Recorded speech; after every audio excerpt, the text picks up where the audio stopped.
گرن وفاق کی علامت، چاروں صوبوں کی زنجیر، بے نظیر بے نظیر، جمہوریت کا گوہر نایاب، اپنے نام کی طرح بے مثال، بے نظیر بھٹو سندھ کے ایک ممتاز سیاسی خاندان میں پیدا ہوئی۔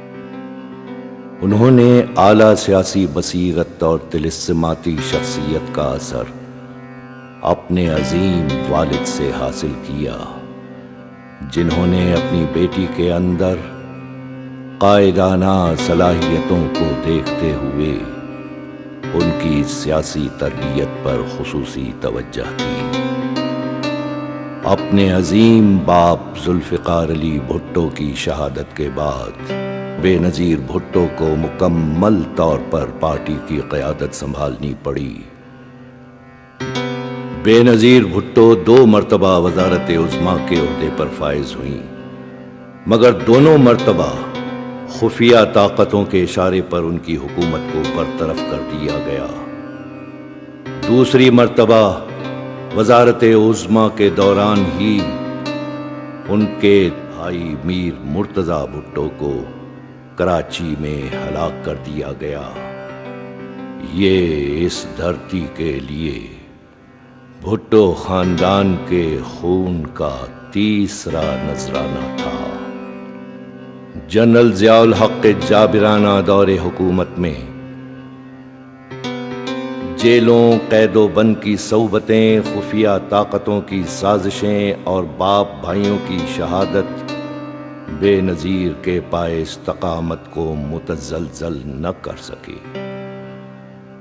وہ غریبوں اور معاشرے کے پسے ہوئے طبقات کے دکھوں کا مداوع کرنے کے لیے اور سرگرمی کے ساتھ عوام دشمن طاقتوں سے ٹکراتی رہیں۔ تاہم انتقامی کارروائیوں اور سازشوں کی وجہ سے وہ ایک بار پھر جلا وطنی اختیار کرنے پر مجبور ہو گئیں، جبکہ ان کے خاوند اور سیاسی رفیق آصف علی زرداری کو زنداں میں ڈال دیا گیا۔ جلا وطنی میں بیمار ماں کی تیمارداری، کم سن بچوں کی تربیت اور شوہر کی رہائی کے لیے سرگرم رہنے کے ساتھ ساتھ وہ پاکستان میں جمہوریت کی بحالی اور عوام کے حقوق کے لیے جد و جہد کرتی رہیں۔ بے نظیر بھٹو عالمی لیڈروں سے رابطوں کے ساتھ ساتھ دنیا کے بہترین تعلیمی اداروں اور پلیٹ فارموں پر لیکچر دیتی رہیں۔ آمریت کے خلاف فیصلہ کن جنگ لڑنے کا عزم لے کر بے نظیر بھٹو 18 اکتوبر 2007 کو پاکستان واپس آ گئیں۔ اقتدار کے ایوانوں کے ستون لرزنے لگے۔ وہ جانتی تھیں کہ خفیہ ہاتھ ان کی جان کے درپے ہیں۔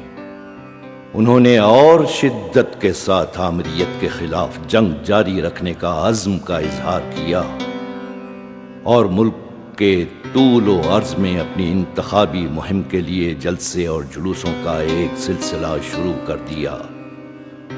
پھر ایسا ہی ہوا۔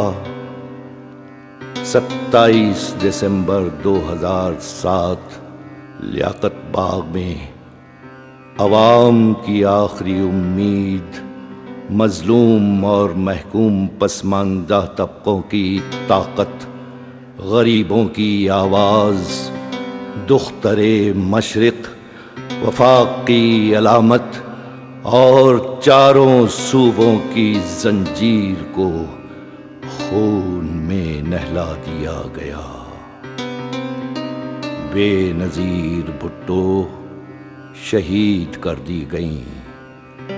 اس زمین کو ایک اور عظیم، ہمدرد، اعلیٰ بصیرت اور ذہین قائد کے خون کا نذرانہ پیش کر دیا گیا۔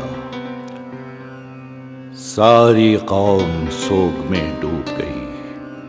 غریبوں کی آواز دبا دی گئی، امید کی آخری کرن بجھا دی گئی۔ دوستو، قافلہ درد کا اب کیا ہوگا؟ اب کوئی اور کرے پرورش گلشن غم۔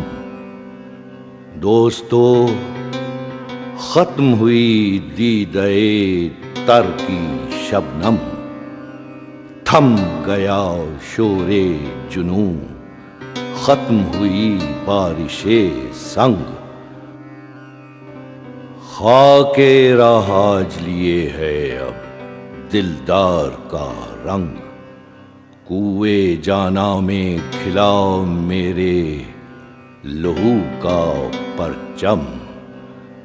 دیکھیے دیتے ہیں کس کس کو صدا میرے